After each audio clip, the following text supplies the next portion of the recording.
The first thing we want to talk about this week is logarithmic basics. So what are logarithms and why do we need them, right?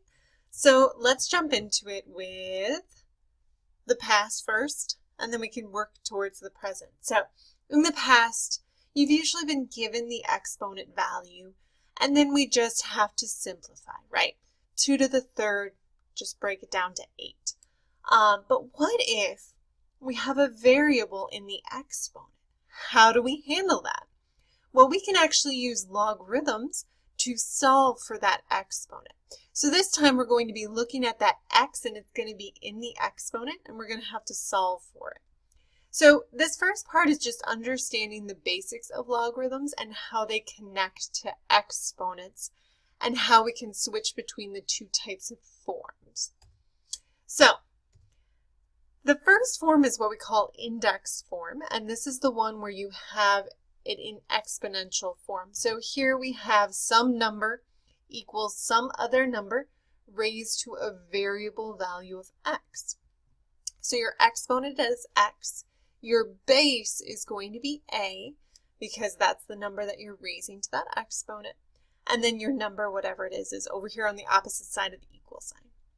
Well, we want to take that and change it and transform it into what we call logarithmic form or logarithm form.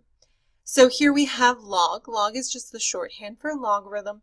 Doesn't mean a log from a tree, okay? But logarithm, the base is now below the logarithm. So we read that as log base a of, you have your number that your exponent was equal to, so whatever is on the other side of the equal sign is going to be right next to the log, and then you set it equal to the exponent. So essentially, when you look at this, I want you to think the log is equal to the exponent value. So you've transferred that exponent from being up here to being set equal to that value. We're going to practice switching between these formats. So let's go ahead and run through a couple. So write an equivalent statement in logarithmic form of the statements below. So the first one we have is 27 raised to the 1/3. So let me rewrite this. 27 raised to the 1/3. If you plug it into your calculator, you will see that it should give you 3.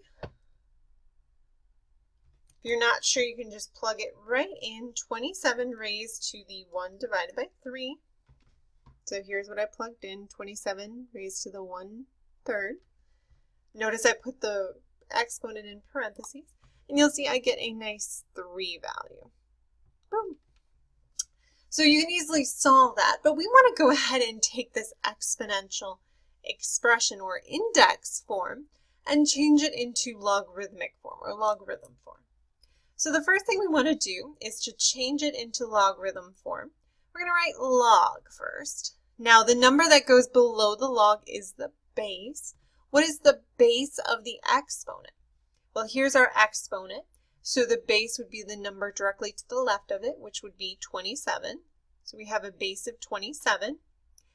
Now we have to take whatever it's equal to. So here our exponential expression is equal to 3. And set that next to the log. Try to differentiate those two. So make sure the 27 is written a little bit smaller and the 3 is a little bit bigger. And then we hit equals. Now remember, the logarithm is going to be equal to that exponent. So logarithm equals exponent. So our exponent is 1/3. Boom. You've converted it into logarithm form. Let's go ahead and try that again. This time, we're going to actually not know what our variable is. So 3 to the x equals 1/81. Now, you can actually figure out what that variable is just by some trial and error.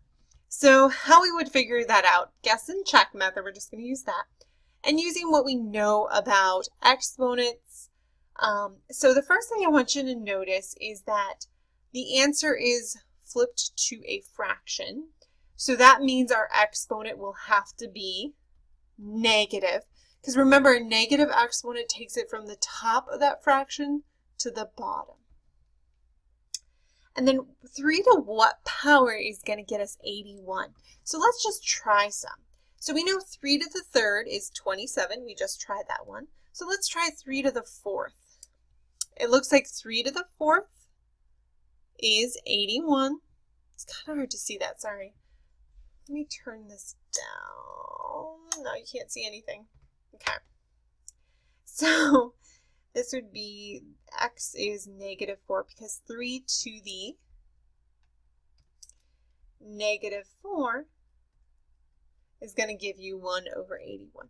Now I'm just showing you how to solve for that exponent using rules that you've already been familiar with, you've already practiced with.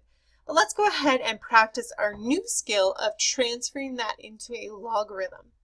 So again, the first thing you're going to write is log. What is our base? What is our base? To grab our base, we go back. Here's our exponent. Our base is going to be directly what's to the left. So we have a base of 3. Now what do we write next to the logarithm? That's whatever the exponent, the exponential expression is equal to. So since it's equal to 1 over 81, we'll write that next to it. And the logarithm is always equal to your exponent. So our exponent we solved for was negative 4. So we could have written x here if we wanted to just translate this first expression. But since we could easily solve for x, I'm just going to go ahead and write negative 4. Okay, so go ahead and write negative 4 there. Okay, now notice that these are logarithms. So they're actually looking for us to solve these logarithms. So what we're going to do is to solve these logarithms, let's actually work in reverse. So instead of changing from index form, down here index form, which is the exponent, to logarithm form, we're going to go the opposite way. So we're going to take a log and change it back into an exponent. So we can get used to switching in between them to understand them fully. Okay, so the first thing I want to do is I want to find my base. Okay, so I want to change this into index form. Right now it says x equals log base 5 of 1 over 625. Well, I kind of gave it away there. Your base is 5, but hopefully you said that before I gave it away when I was reading the logarithm. Okay, now what's the exponent here? Is it the x or is it the 1 over 625? Hopefully you said it was the x, and the reason being is your log is always set equal to your exponent. And then whatever's sitting next to your log is what the exponent is going to be equal to. So it's almost like the exponent and what's sitting next to the log are switching places in reference to the equal sign. Okay, so we can go ahead and solve this now. 5 to the x equals 1 over 625. So what do you think that value of x is going to be? What do we have to raise 5 to get 1 over 625? Well, hopefully the first thing you notice is that we're changing a number that's on the top to a fraction, which means we need to make that a negative value. And then 5 to what power gets us 625? Let's do some quick calculations. Is it 5? No.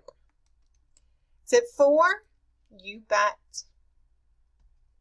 So just checking on your calculator, 5 to the 4th is 625. Boom! Trial and error. I'm not going to give you anything funky with like 2.5 or anything like that. It's just going to be a little guess and check. Okay, so let's try that again. So what is our base in this next example? I'm not going to read it this time, but what is our base? Hopefully you said that our base is x, because it's log base x of 1 over 32 equals 5. Okay, what is our exponent?